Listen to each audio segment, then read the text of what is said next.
Welcome, ladies and gentlemen, to the Soul Seekers podcast, where we believe that hunting has the power to transform lives through primal adventure as we share our mission of mentorship is conservation. To learn more about everything we do, check out our show on Carbon TV or go to soulseekersnation.com. Freedom on, everybody, and stay soulful. Do you want to become a better shooter, reduce flinch, protect your ears, and just overall enjoy shooting your gun that much more? Then there's no better way to do that than by adding a suppressor to the end of your barrel.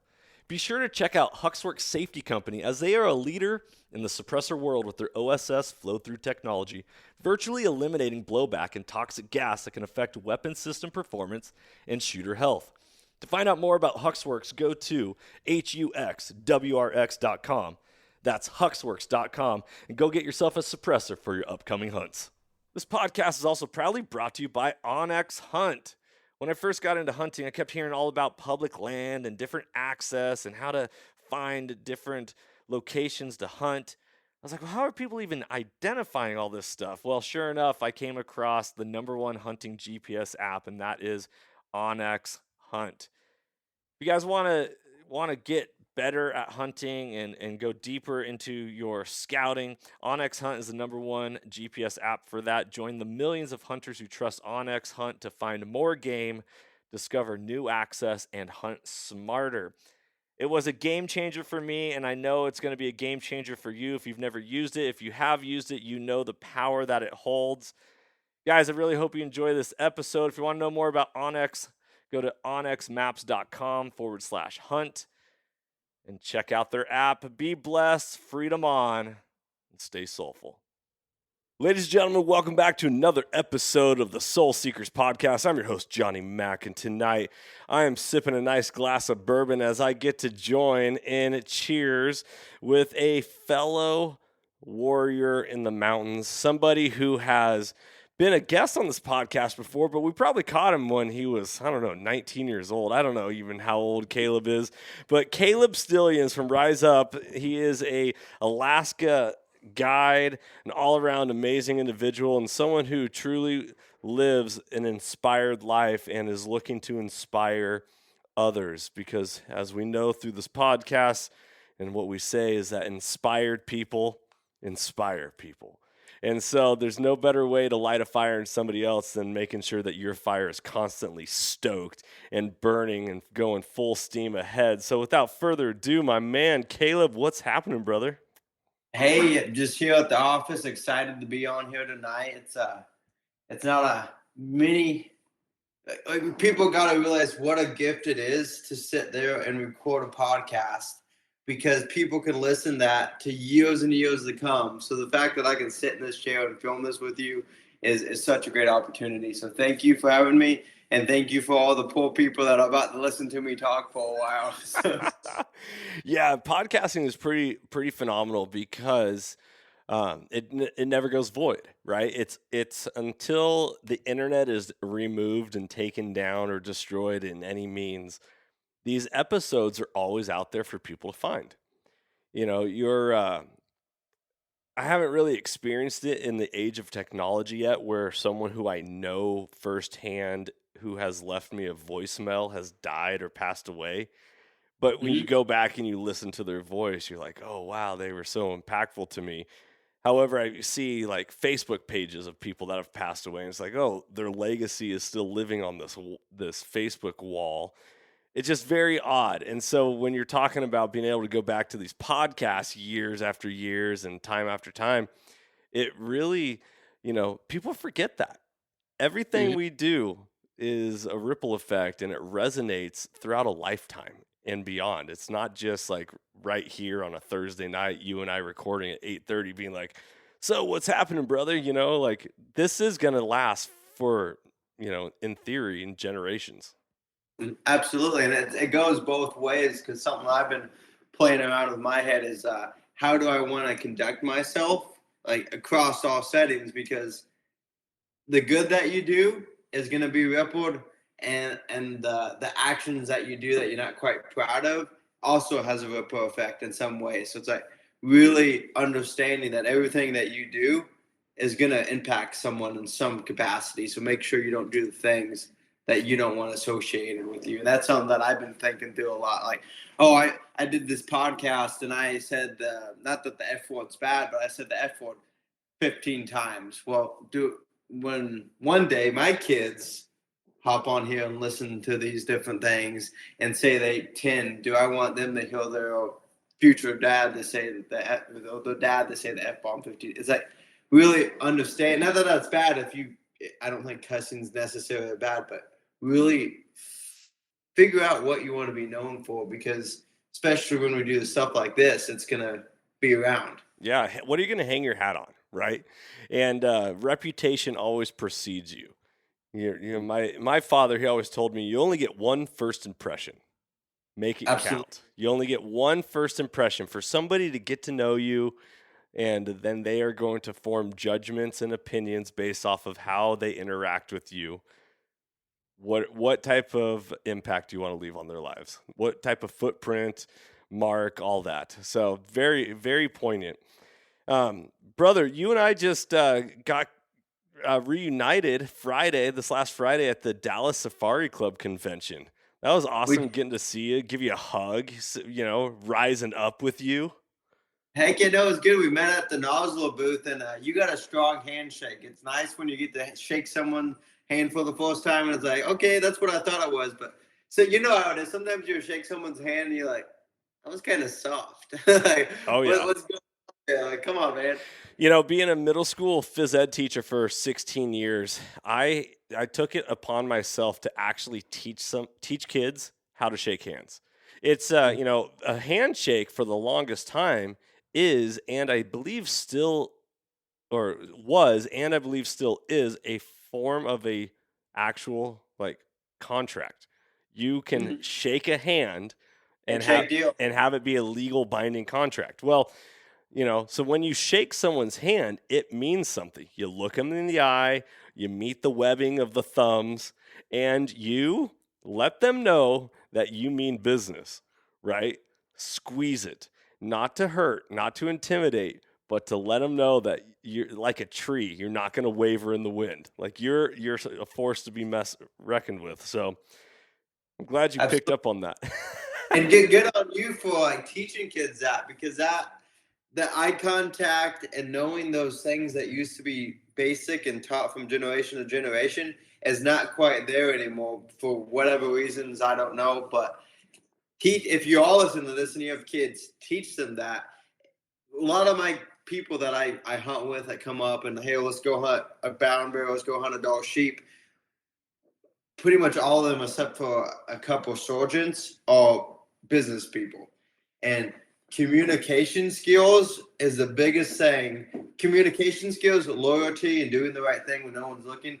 If you have those three things, you can do anything on this planet if you work hard enough. So just teach your kids that. Or if you are a younger kid listening to this, go start practicing. Watch videos, read books on how to do it, and then go put yourself in awkward situations and get the reps in practicing it, because you got to practice it. You can read How to Win Friends and Influence People by Dan Carnegie all day long, but if you don't go get the reps in, it's not going to be in practice. Yeah, very true. Right. Knowing something and knowing how to do something are two different things. Understanding concepts, but application is extremely important. It is. So, Caleb, how old are you? I'm getting old. I just turned 25. Oh, brother, man. I can't believe it. It's like, I don't know what time is going, to be honest. Is that white hair on the side of your head already? I'm starting to walk with a limp and everything else. I wake up most mornings and I should still be 12. I have no idea what time is going. I still feel young. I still feel like a kid, but time's ticking away. What's up, Soul Seekers Nation? Thank you so much for listening to this podcast. I really appreciate it. As a reward, I have some discount codes for you to use if you are in the market for a brand new hunting pack. Go check out initialascent.com and Initial Ascent packs. They are made in America. Their one-piece carbon frame is an absolute game changer. We run their packs. We love them. And you can save 5% at checkout by using the code SoulSeekers. That's all one word. Also, for those of you who are archery hunters and you are tired of shooting at dots on a target, check out deadnutsoutdoors.com for their lifelike 2D archery targets. You can save 20% on all of their products by using the code SOULSEEKERS at checkout. Once again, the code is SOULSEEKERS, all one word. Go check out initialascent.com and Dead Nuts Outdoors. Enjoy the podcast. Yeah. Well, I'll tell you, it really, a lot of people will say that, youth is in the mind and it's all just how you act and live, right? Like, I will tell you this though, I really started feeling older 2 years ago. Like within the last 2 years, I felt like I aged, and I don't know if it was like the COVID stuff and everything, stress going on in this world in my life, but doggy, like I still can touch my toes. I can't put my palms on the ground anymore like I could, but that's more because I just need to start stretching a little bit more. But yeah, the white hairs are starting to come. But I will say this, white hair and gray hair is a sign of wisdom. So, hey. I was going to say that this means you're getting smarter, so you can't complain. I love it. So, Caleb. Because I don't have enough yet. There you go. So, Caleb, what's going on in your world, brother? Since I talked with you last, it probably was a year and a half ago, 2 years ago that you recorded with me? Yeah, so it was, summer of 2021, I want to say. Okay, so about a year and a half. What have you been doing in the meantime? I mean, I follow you on social media. I see it. One of my favorite people, Matty Nelson from Seekins Precision, is a huge guy in the outdoor world. He loves Everly stock. He loves Hat Creek training, and I saw that he got to teach you how to do some shooting over at Everly stock out there. Absolutely. So I've been running wide open, and Matty, first off, is such a great guy. I enjoyed getting to shoot with him. He's a wealth of knowledge, and his energy level it stays the same, and that's at number 27 out of 10 all day long. So he's super fun to be around.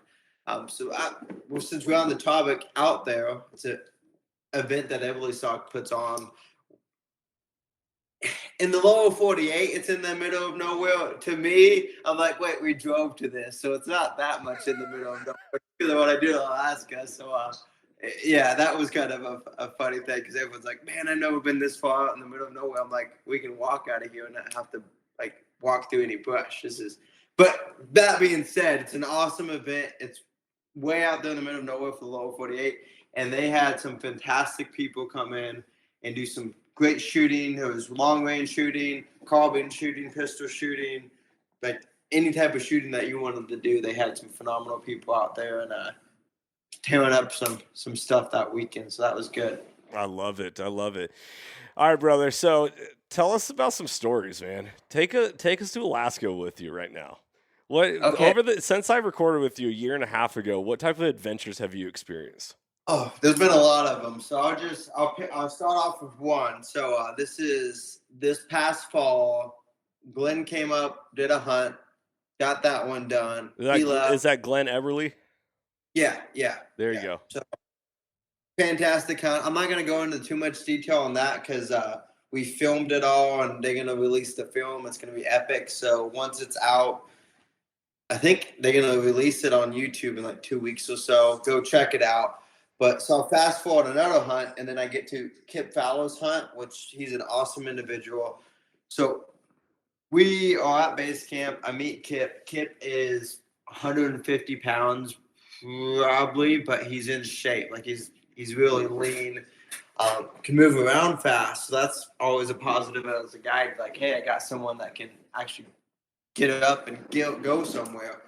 So we get flown out. We're hunting Arctic brown bear. And for people that don't know, Arctic grizzly, not Arctic brown bear.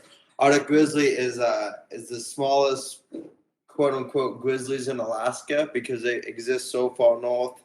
Longer winter, no salmon run in this particular part of Alaska up in the Brooks Range. So a huge bear is 8 foot in that area. So we get dropped off. We hike up and get up on top of this knoll. The caribou are starting to move back towards Canada from Alaska because the horde goes back and forth from Canada, and we watching them go through. Don't see any bears the full day. Go to bed. It snows on us, light snow. We get up the next day, and then the snow turns into like a rainy mist, and we're out glassing, and we spot this Arctic grizzly bear, and he's got a caribou killed, and he's sitting there eating on it. And we, looking through the spot and scope, glassing him up, trying to decide if he's one that we want to go after. Doesn't take long to see that, hey, this is a big bear. Let's go kill him. So we get all of our stuff. We go off in the rain, and he's about a mile, 0.6 probably in a straight line to where he's at. So we go down. We get down, and in Alaska, there's all these, like, I call them bogs. It's just mushy ground that you got to walk through. So we walk through this mushy ground part. It's muskeg, technically called. Get to the river, cross the river, and then we're going for them, and we're angling up the hill. So for people listening to this, when you're hunting an animal, if you can get above them if the wind allows, because that's just the way to do it. Don't try to come down underneath something if you can avoid that. So we're coming up above him. We see him at 230 yards, and he's just sitting there like just bedded up in the bushes. He's filled his belly. He's hiding. And we get set up on him.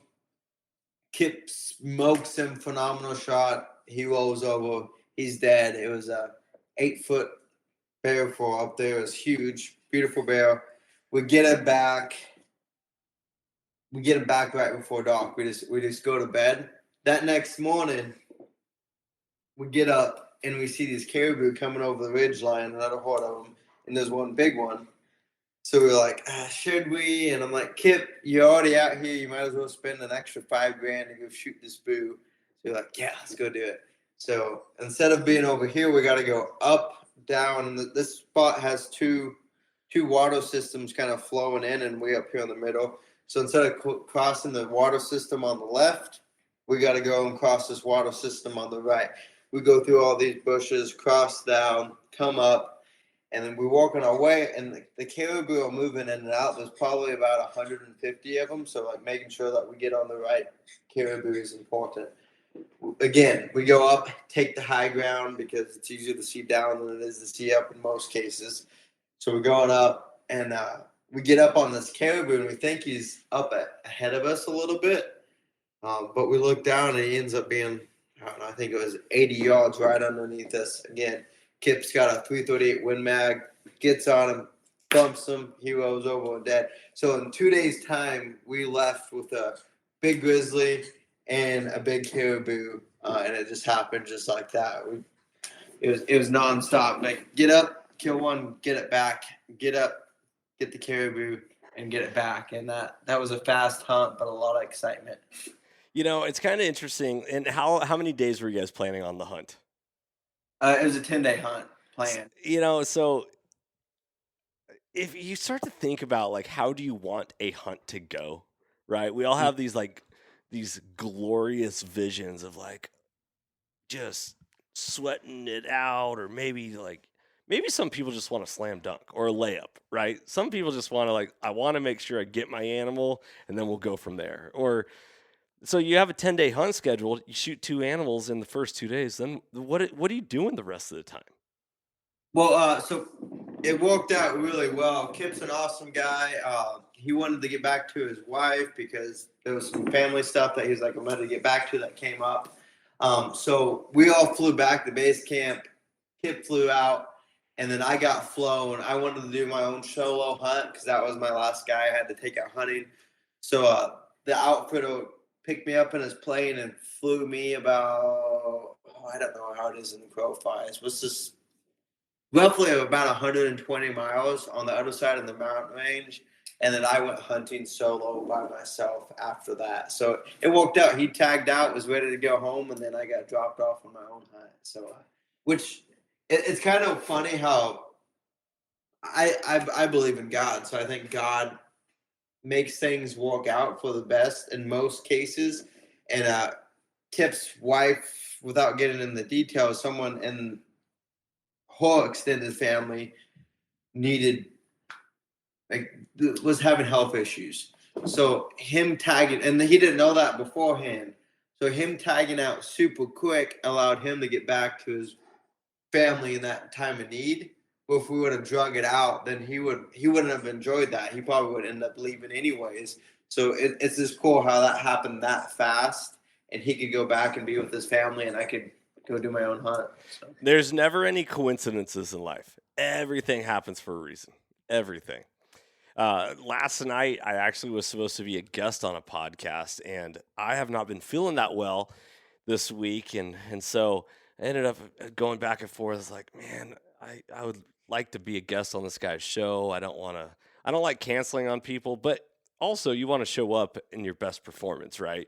If you're all sniffling and stuffy and all that, it's like, maybe let's wait till we record. The same thing happened to us. Both of us, this is a re-record or rescheduled podcast when we weren't feeling that good. So, but I ended up messaging this guy, and he responded right away. He goes, I was 10 minutes away from potentially canceling the podcast because of some other reasons. He goes, thank you. This actually works out best. And I was like, there you go. And I think this topic plays very well into hunting, which we're going to talk about here shortly. And that is acting on your gut instincts, right? I had a gut instinct of, I need to cancel this podcast. I don't feel my best. A lot of people be like, oh, just muscle through or push through it or whatever. I believe that humanity nowadays doesn't actually listen to themselves. They don't have their inner knower, their inner check, like whatever it is. They either don't know how to listen to themselves, or they're so used to ignoring it that they end up getting themselves in trouble or not doing things properly or whatever it is. What do you think about that? Yeah. So two things. I do believe that people are so bogged down by the noise that gets put in front of them by the phones, by the TVs, that it's interesting to talk to people and them give their opinion on something, and then instead of accepting that, you follow up with a question that, like, so why is that? And then how many people it just stops in their tracks that they haven't, like, they don't know. And some people go automatically to like aggressive, defensive, because now you're challenging the structure of life, how they view the world. And some people actually start to think, well, I don't know why that is. So I do think most people don't think for themselves and they get distracted. Going back a little bit, I'm going to play devil's advocate a little, because this is a thought that I struggle with on, does everything happen for a reason? And kind of where I'm at is no, but most things do. I think some things just happen that are bad, and then it's up to us to ask God, how do we make something positive come out of this bad situation? Like this, that bad thing happening. I'm gonna pick some extreme like scenario. Two teenage girls and two teenage boys are driving on the road, and a drunk guy driving a semi smashes them, kills them all instantly. In that moment in time, I don't think that necessarily happened for a reason. I think bad things just happen, and then God, hoping good people in that situation, can cause good things that happen, but not necessarily that was preordained to happen. I think it just kind of, and that's how I view it. And I would like you to like rebuttal me on like your thoughts and processes on it, because that's something that I have been thinking a lot about. Yeah. I think my biggest point, and I understand exactly where you're coming from, is that there's no coincidences, not that everything happens for a reason. I think those are two different statements. Right. Mhm. Like serendipitous of, oh my goodness, we're on the same wavelength, and I was thinking about you and you were thinking about me, and you just happened to be calling me when I was thinking about you type thing. Versus things happen for a reason. Now, I do believe that life happens for us, not to us. Now, in that Absolutely. regard, so taking your exact story of the people getting hit by the drunk driver and dying, yeah, that sucks. And let's just call it is what it is. It's horrible. And things happen for us. So if you're the person that dies, some people's time is their time. Sometimes their life is taken before what seems like, in our outside perspective, before their time. But if you're a believer in God, then all things happen for good for those who love God and called according to his purpose, and that we all have a certain time on this earth. For the other people who are left in the remnants of the collision that would potentially take these lives, then the concept is, okay, well, how is life happening for me, not to me? And it is the gift that we get to view in the loss of a life and the beauty of it, and then celebrate it and use that as an opportunity to live a better life, whether it's in honor of somebody else or whatever. It is everything is a learning experience to either sharpen ourselves or to allow it to take us down into more negativity, or to not improve our life. And that's really how I look at it. So I agree with you. It's how you frame a situation. Is this circumstance in and of itself is bad. And so what goes to my mind is, like, say the story of Job, where the devil is like, goes to God and is like, look at Job, but I bet you if I made his life hard, he would rebuke you, etc. And then he goes through it and Job loses his family because the devil attacks him. To where it wasn't, because to me it's actually made my belief in God stronger, because it's not God making these bad things happen. Bad things just sometimes happen, and God gives us the power to overcome those bad things. So almost separating the two, because God is all good. So doing something that quotation marks is bad is not in his nature, and understanding that there's a different realm of things that operates on this planet. I know we're getting super spiritual for this podcast, but Dude, bring it. It's nothing that we can't cover on this podcast, brother. You're good. absolutely. So there's two different realms. There's God, and he is good and he is just, and then there's devil, there's evil. So evil happens, which is those bad things happening, but God is still good, and he gives us the strength, the people that are left behind in this bad situation, or maybe the bad situation happened to us. To say one of the females or males get paralyzed and don't die, they can then take that situation and grow from that. Like I think, did you get that? I think what Tony Robbins said it, and Ed Milet says it a lot. Life happens for you, not to you.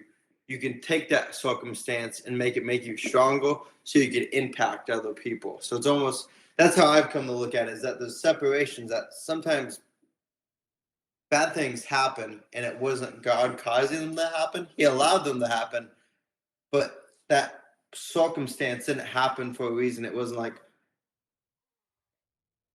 God meant this to happen. Uh, Maybe God didn't mean it to happen. He allowed it to happen, and now we have the power to use God to get us through it to impact more people. Yeah.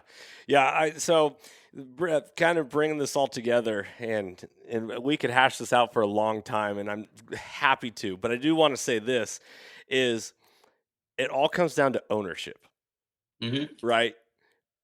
Are we a victim? Are we playing a victim mentality? Woe is me. I'm the result of everything else. I have no control over my life. Or do I get to take complete ownership and say, no, I'm in control of my feelings. I'm in control of my emotions. I'm in control of my words. I'm in control of my actions.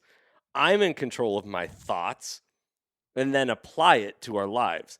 Because I've been, and we talked about this before we started recording, but for those of you who've been listening to the podcast for quite some time, you knew that I was a school teacher for 16 years. Well, I just recently decided to start substitute teaching, and I started this week, got a job substituting for long-term in the alternative school. And the alternative school where I'm currently living it's, well, more or less like a jail. There's a dress code. There is a couple kids with ankle monitors on. There is, you are not allowed to speak unless you're spoken to, because you need to have it very rigid, and you have to have it in a certain controlled environment. Otherwise, all hell will break loose. Like it talk about like whack-a-mole. If you don't keep them all On the line, it just takes. it only takes one to all of a sudden the building's on fire. So the point that I want to say, and kind of wrap this up, and if you want to keep talking about it, I have no issue, is the idea that what we are supposed to teach them, these students, number one, they all have trauma. Number two, they all are facing issues. Number three is whatever issues that they're facing and whatever trauma that they're come from doesn't dictate who they are in that exact moment. When I say, hey, so-and-so, you can't do that, you need to stop, they have choices. One, obey the command or the request and do as they're told, or choose what we'd say the right option. Or they have the choice to disobey and then escalate the issue. And it comes down to the ownership. Do you believe that you got in trouble because of someone else? It's you'll understand this when you're a parent, or maybe you've used this terms. And people who listen to this podcast, please like check yourself on this, because it's very interesting. Power of words. Caleb, you make me so mad. Whoa, wait a minute. Caleb, you have no control over my emotions. I allowed myself to get angry because of what you are doing or because of what you said. But ultimately, I am in control. The minute that we say, you made me be mad, you made me hit you, you made me blah, blah, blah, is the minute that we are giving away ownership, and we are now becoming a victim to circumstances in our lives. And I think that is the ultimate tie into the life happening for us, not to us mentality, because it all comes down to the ownership of allowing others to control it, outside factors to control how we are, how we show up, how we respond, versus us being in complete control and then choosing, because we always have a choice. Yeah, no, absolutely. It's stoicism. It's taking control of your mind, and events happen. I think it was I'm going to say Seneca that said, it's not the events that affect a man, it's the view he decides to take on them. And that's how life, like, things happen. And then from there, we absorb our surroundings, what just happened, and then we pick the best course of action from there. So. Absolutely. So with all that being said, because we went deep right there, this is a Soul Seekers podcast, formerly known as a Soulful Hunter. You went soulful on us, brother. I appreciate it. So with that being said, what's your creed? What's your mantra? I mean, to have your brand be called Rise Up. Rise up. Right? Carpe diem. Seize it. Let's go. What do you stand for? What is it that you want to instill in others or inspire others to achieve? Absolutely. So if I was going to pick a mantra, my number one inspiration is the Bible, but if I was going to pick someone outside of that, would be Marcus Aurelius. He's got a quote, like, a man should not fear death, or woman. He or she should fear never beginning to truly live.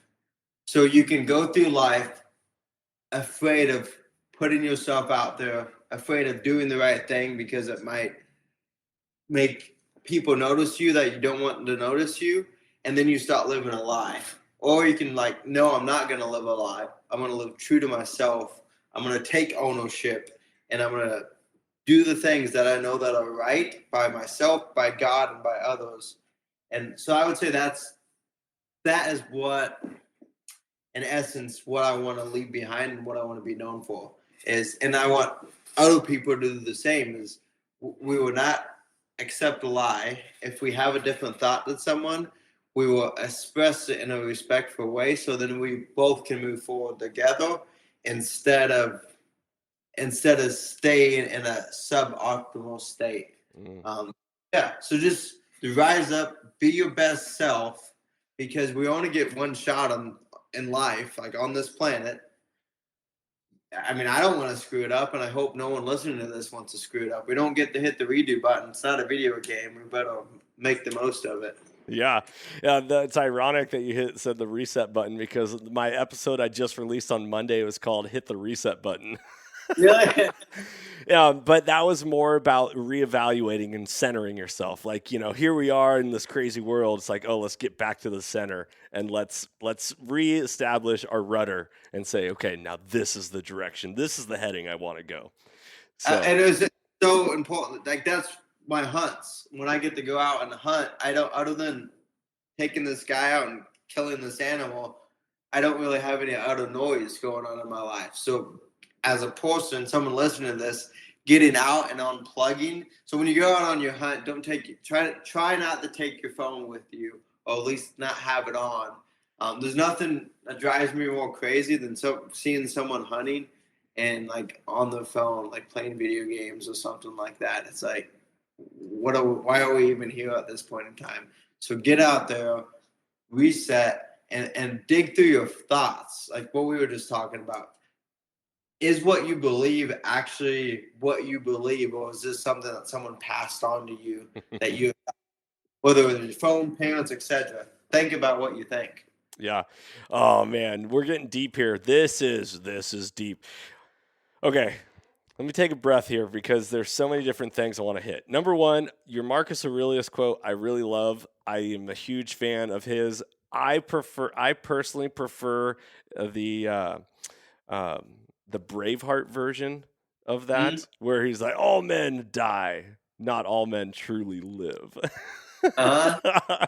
I'm a huge fan of that one. And then it also reminds me of the whole Abraham Lincoln, that if you don't stand for something, you'll fall for anything, because once again, what do you believe in? So here's the interesting thing. In life, we are taught, and I don't know if we're specifically taught this from our parents or from public education or what, but there is like this maybe underlying unspoken rule that you never talk money, politics, and religion. And yet those are the three hallmarks of what drives society, and we're not supposed to talk about them?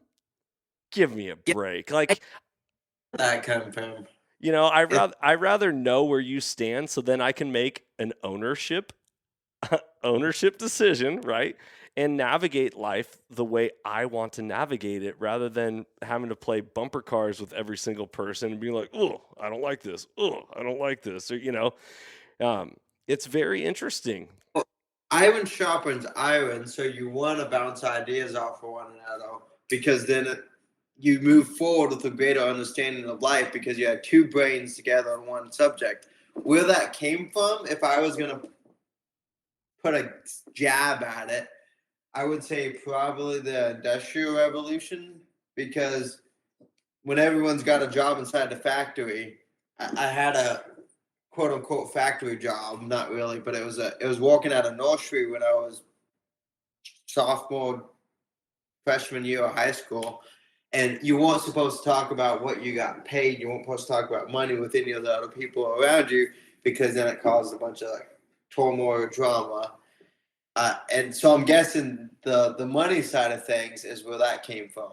People going into a factory, hey, you're not supposed to tell about what you're supposed to be paid, because then it causes conflict, blah, blah, blah, blah, blah. On the religion front of things, I don't know where that came from, because you think that would be more deep than I don't know. What's your thoughts? Where do you think the religion thing come from? Because my guess would be something with the school system trying to remove the idea of God out of society because we think we've rose above that with science. That's where my mind goes to. What does your mind go to? Yeah, that's a very interesting question, Caleb. I truly believe that um, society has turned into more of a godless society, unfortunately, and no better way to make people feel isolated than to make people not feel like other people think like them, Mm-hmm. right? And so if you're not supposed to talk about a certain topic or subject, then all you are left with is your own thoughts, and you're like, am I the only one that thinks like this? Am I weird? Wait a minute, is this wrong? And then like the snowball effect takes place. So I don't know. I'm not exactly sure where they come from. Honestly, at this point, I don't really care personally because I know there are things out of my control in regards to the universe. This world is going to continue on doing its path, right? Like if you are a Bible believer, Revelations has got to happen. Mm-hmm. I can't stop Revelations. So at some point it's just going to keep going, but what I do get to be in control of is how I respond to everything happening. Um, so yeah, the money, the politics, or the money, the religion, the politics, man. Mm-hmm. So I think you more care about it than what you think, because I think that's part of why you have this podcast, is because you've noticed this gap, and now that's, in my mind, why you named it is you want to pull people more into being soulful, more thoughtful thinking. So this is your attempt on how to change that, and understanding where that came from, where the ideas are rooted, could be applicable to understand how to, let's say, deroot them. How do we get people comfortable about talking about God, politics, and money in a I'm listening to you way, instead of like I'm right, you're wrong way? Because we got a lot of that going on. And one thing I've noticed, so I'm gonna use a story from back in college. I'm at Missouri State. I'm in the sauna, and there's these guys from, I believe they were from Dubai, so they were Muslim. And talking to them, it was amazing how much of the same concept and ideas of life that we had, even though what we believed, how it happened, was is different. Getting out there, communicating with people that are different minded, and actually listening to them. I forget who said it, but seek to understand, not to be understood. Mm. And if you look like paying attention in those conversations that you have, it's amazing how much you can learn very quickly. Yeah, if God wanted us to speak twice as much as we listen, then he would have given us two mouths and one ear. But instead, he gave us two ears and one mouth. Therefore, we should listen twice as much as we speak. Totally. Absolutely. So there's a balance of that. But then also, if it's time to speak up, then it's time to speak up. But there's a dichotomy. They use Jocko Willink's words. There's a dichotomy to everything, and you got to figure out where that balance is of understanding slash. No, this has gone off the deep end. We were talking about, let's just pick something extreme. Um, Sex changes in 8-year-olds. No, like the line was way, way back that this is not cool. So knowing when to listen and when to be like, nah, that's not gonna fly, because that's not found in any type of logic at all. Yeah. I'm staying. Well, let's bring it into the hunting concept, right? There's no better way to get vulnerable and deep than sitting around a fire. Mm-hmm. When you have no distractions and you're sitting there staring at the burning fire and you're soul searching, because ultimately I'm not inside other people's heads. I can only imagine that as you stare at a fire and it's dark out and it's quiet out, like what else are you thinking about other than reflecting upon your life at that point? Mm-hmm. No, absolutely. It's getting that quiet time where you can examine what you think. And also on moving forward, because that's what we've been talking a lot about, is it allows you to go back and find the points where you might have been wrong, and then trying to do that little avatar on these situations that didn't go how you wanted to go. How could you have done it differently? And then maybe you can do that going forwards. So getting that time where you're not in front of the phone looking at Billy Joe's Instagram post, you're actually thinking about, hey, how do I become a better person tomorrow versus what this other person is doing? Oh yeah, absolutely, 100%. So, with all this said, I mean, ultimately, we could have like a whole on panel and like open mic night, maybe not open mic night. That might not be the best idea at this point, but we might need to put on a seminar. Like, hey, let's talk about being better humans in a world that seems to be going in the trash can, right? Mm-hmm. Like how to make ourselves better. Stephen Covey's 7 Habits of Highly Successful People, which you mentioned one of them is seek first to understand, then to be understood, also goes on to say about sharpening the saw, right? You need to sharpen your own saw. You also mentioned out of the book of Proverbs, iron sharpens iron, so the countenance of one friend to another.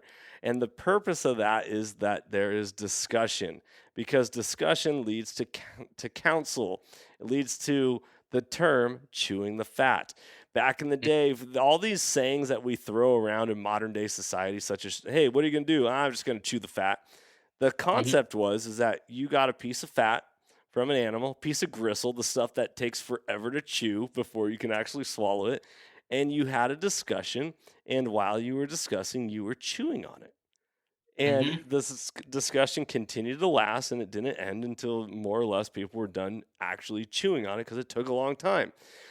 The point that I'm making is that the more that we get outside of our own heads, the more that we actually engage with other human beings, the better off the society is, especially Mm-hmm. when it's led with love, not hate. And that is the difference. God calls us to love him and love man, right? Mm-hmm. So love him wholeheartedly, but love man. And what does love look like? It's not smoochy, smoochy, kissy, kissy. Like, It's not physical love. Now, there can be intimacy with your spouse. There can be uh, uh, a physical love with your children, hugging, kissing them. But ultimately, love is an action Mm-hmm.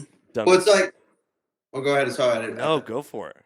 Well, it's like you have your son sitting on your lap.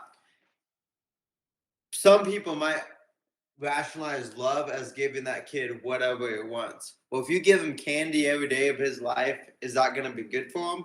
Or is love wanting the absolute best for that person and knowing that so much more than what they are now and directing them on how to get there? Same thing in life. It's like telling that person what they want to hear because you know if you tell them the truth, it's going to upset them. You don't love that person because if you did, you'd look him in the eye like, hey, dude, you about to drive that truck off a cliff if you don't stop doing what you do. Tell them what they need to hear. And also, because it's not a but, it's not an or life, it's an and. It can be both. Mm-hmm. Um, and love can also be holding your tongue, Mm-hmm. knowing when not to say something. Let them fail on their own so they learn their own lesson, or what are you thinking on that? Well, that is an example. However, um, when somebody hurt people, there's a saying: people who are hurting inside, they're hurt. Mm-hmm. Hurt people hurt people. When you're Mm-hmm. feeling hurt, you will have a tendency to lash back. So when someone hurts you, for you to actually not respond, for you to hold your tongue. And that is a way of showing compassion and showing love and saying, I'm going to hold space for you, regardless of how you are acting, feeling, speaking, whatever. I'm going to hold space for you and I'm going to love you unconditionally through this. Mm-hmm. See, you have a greater like perspective in this realm because you're a married man, is what I believe in. Well, I've never had to like have that because I'm assuming a lot of that wisdom comes from being married and having that super intimate relationship with someone where it's different from passing the day to day. I'm going to see you for 2 hours here and see you for 2 hours there. Yeah, I actually spent a lot of time and money and effort and energy into going to emotional intelligence leadership training.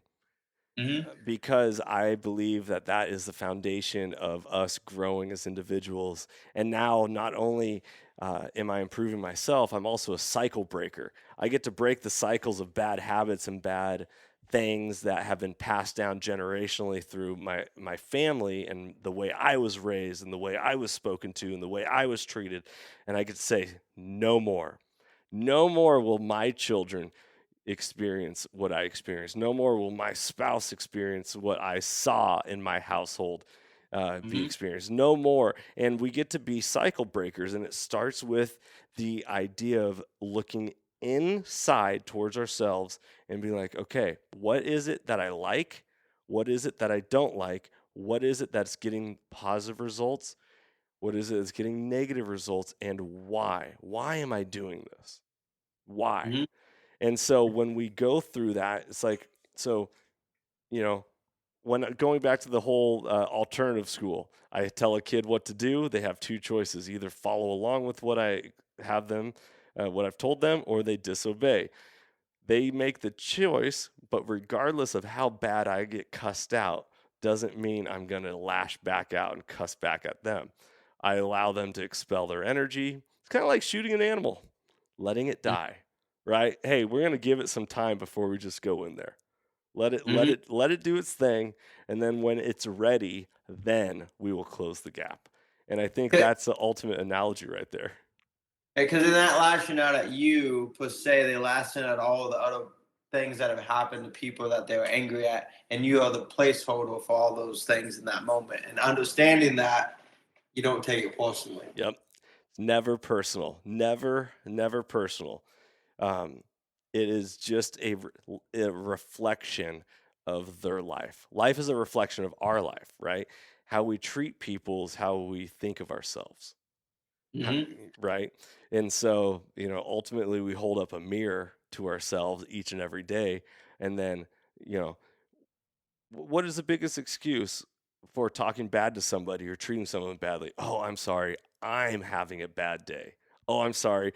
I'm having a bad day. Oh, well, just because you're having a bad day doesn't mean you treat me badly. But this is how a lot of society these days has grown to act and be, is the fact that they treat everyone the way they view themselves. So if we actually can get a society as a whole to start healing their trauma and going inside to how the root of humanity, not just the medicating the topical, but Mm-hmm. going into the root, then the real change starts to happen, and that's where this world becomes a better place. Do you think part of it is the push to wear your emotions on your sleeve, express how you feel at every moment?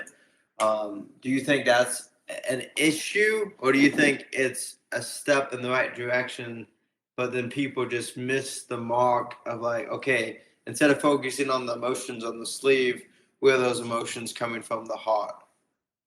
Yeah, so emotions are a response to a thought, right? You think something, and then from that thought, you have an emotion. And we come up with our thoughts through the way we perceive our environment. So, Mm-hmm. how our environment is leads to our perception. How we perceive it leads to a thought. How we think leads to an action. And how we act leads to a consequence.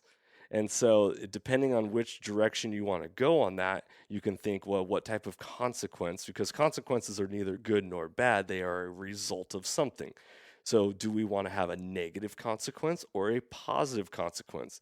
If we do or don't, then we can choose our actions. And if we want to have better, because it's the whole saying like, oh, I'm not going to hit somebody. I'm not going to hit somebody. I'm not going to hit somebody. I'm not, oh, finally, It's I gave in. Well, that means they were only addressing the thought of hitting somebody. They weren't addressing the feeling, and then ultimately how they perceive their environment. So you got to go even deeper than just the thoughts. On that side of things, do you think it's important for someone that is experiencing the cycle, and it's a cycle that they don't want, to maybe change their environment? Do you think that could be useful for them? Absolutely. Absolutely. I mean, just as simply as saying if you put somebody in prison or juvenile detention and they go, I learned a lot. I understand, right?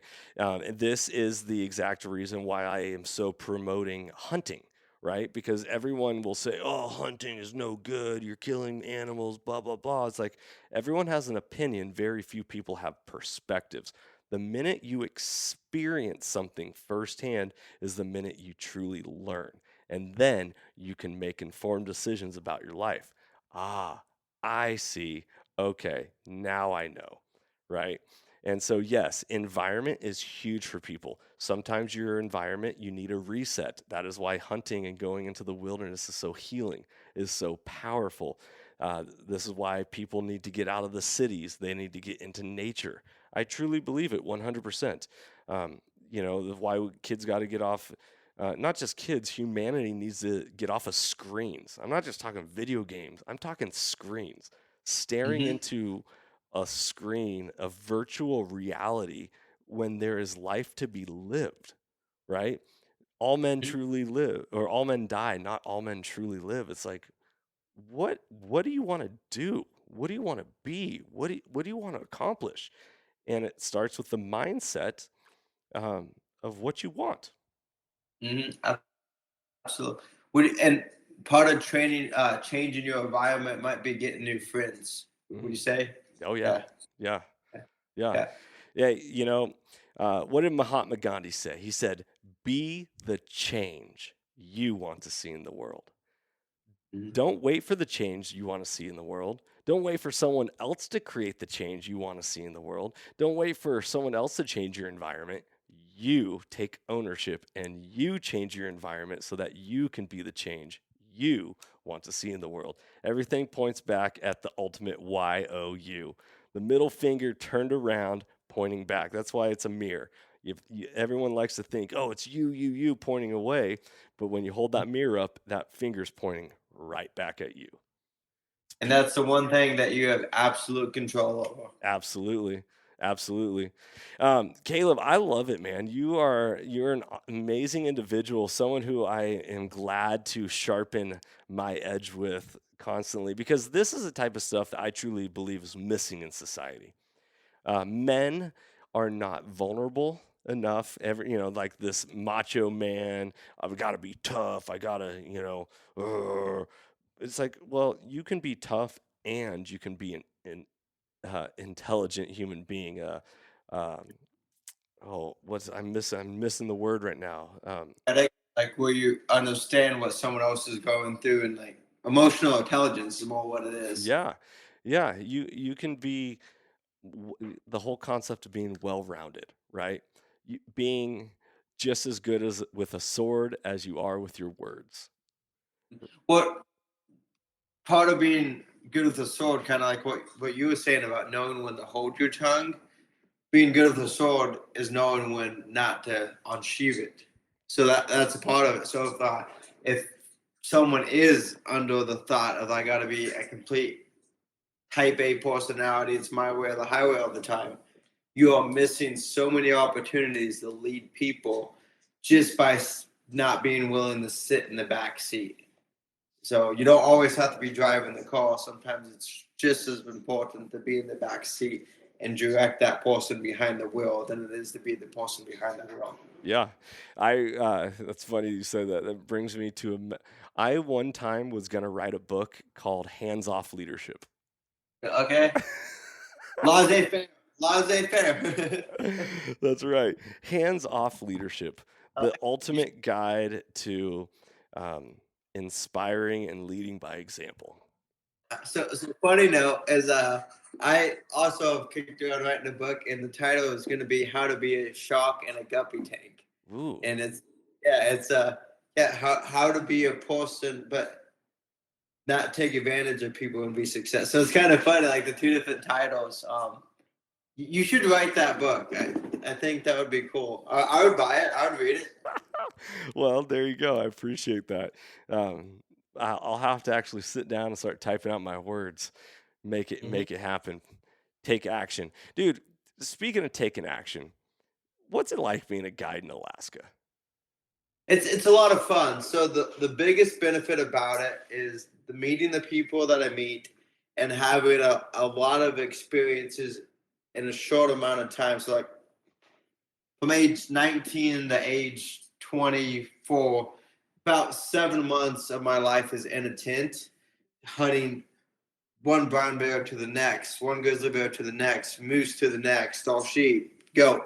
Is stacked on top of each other. And for people that don't haven't been there, it's not do a hunt, go back to town, and then do another one. Typically, it's do a hunt, finish up with that one, go into the next. Like it's repeat. So having the opportunity to put myself in a, a lot of challenging circumstances where it could go either way. Here's a story. I'm in a boat and I'm in a 72-foot fishing vessel. I'm taking it from Kodiak through the Kupanoff Strait, through False Pass, and up the barren side of the Alaska Peninsula. And going through Kupanoff Strait, we honestly should have been tucked up in somewhere sheltered. I'm 21 at the time, and the boat is rocking like this, and this is probably about 6 hours of being in water that we shouldn't be in, and the water temperature is about 40 degrees that time of year. So if we go in, hypothermia is going to set in 5 minutes. Going through those circumstances and knowing that any second hypothetically could be the last, it has allowed it makes me reflect on my life. And I think that's what has made me I don't know if you'd say relatively young age, but start to try to think as deeply as possible, because we don't know when our ticket's going to get punched. It could get punched. I could drive home tonight and my ticket get punched and it's over.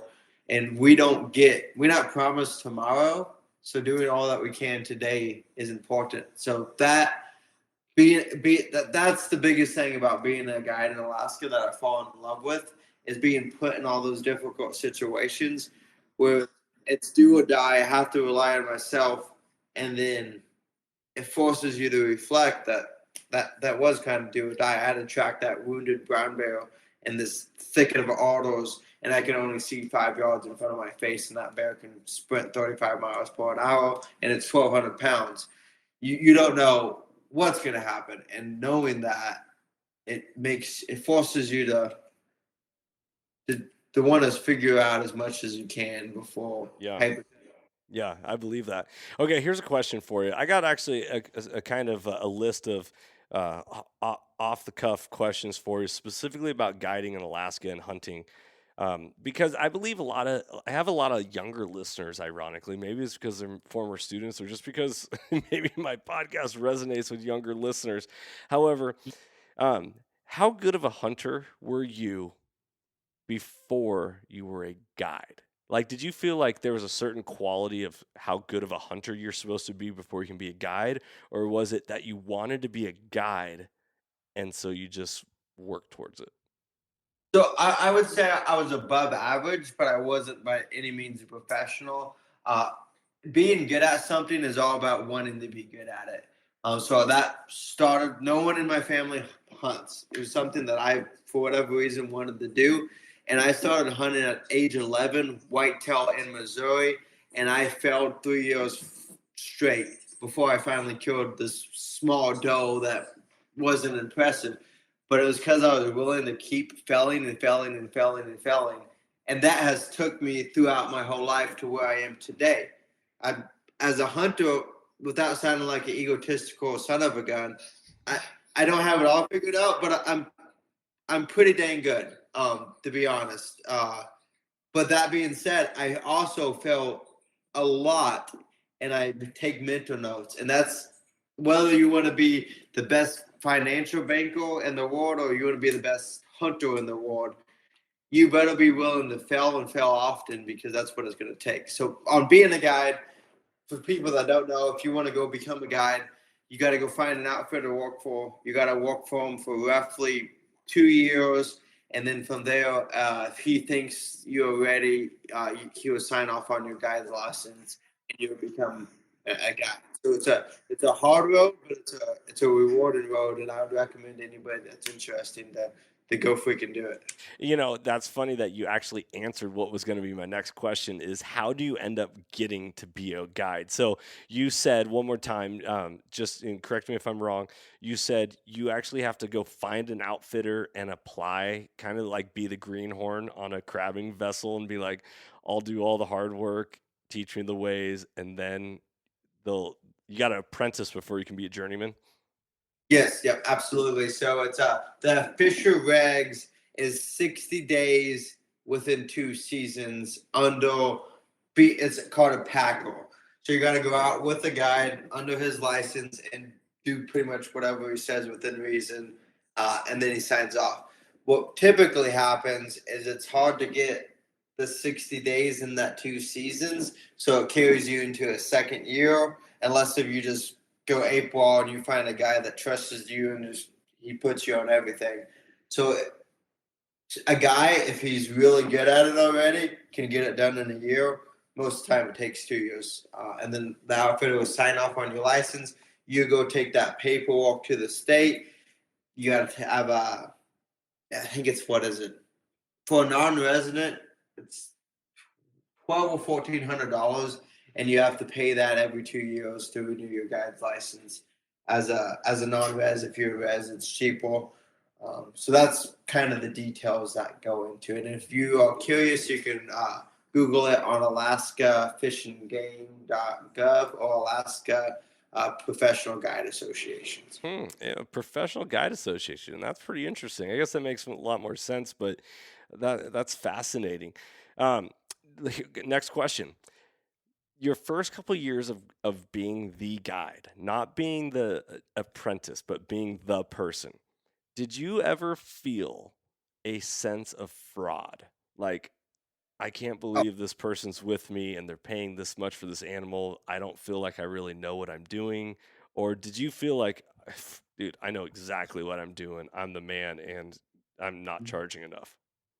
no, so it's a mixture of two. It's a dichotomy. So still today, it's called imposter syndrome. Today, sometimes I'll have a level of imposter syndrome. Like I can't believe I'm here with this person in this moment in time. Like what?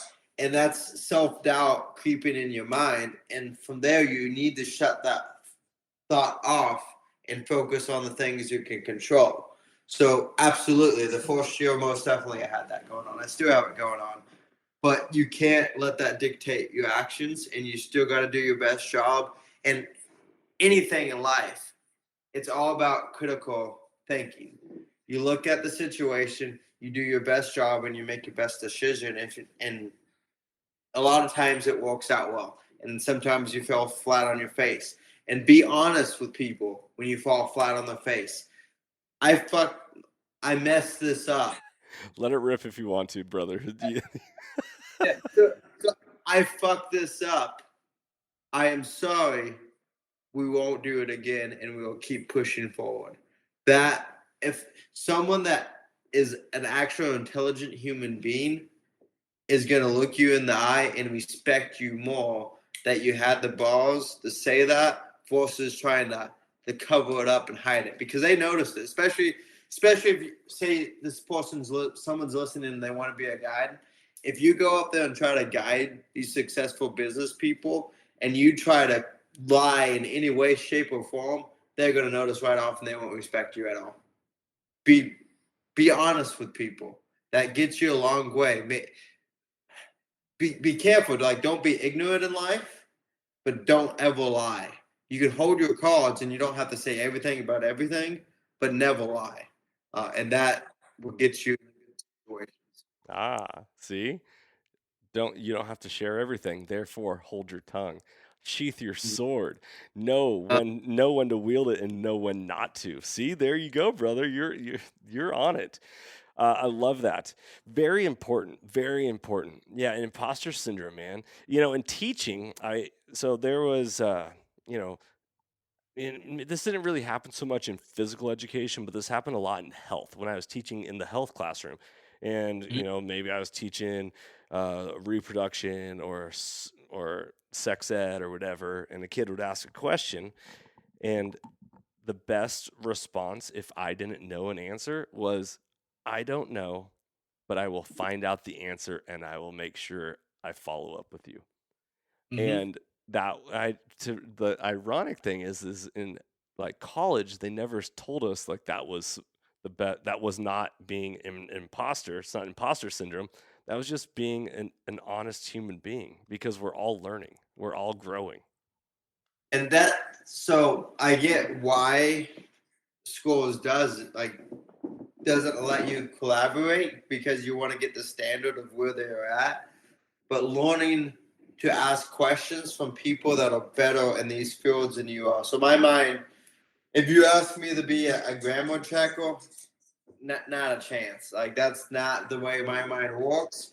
So understanding I need to go ask this person that's an English major that is phenomenal at this for help, and they can take up this lack that I have, and having the humility to be like, hey, I'm not good at this. Can you help me? And I wish schools encourage that more versus kind of like stay in your box.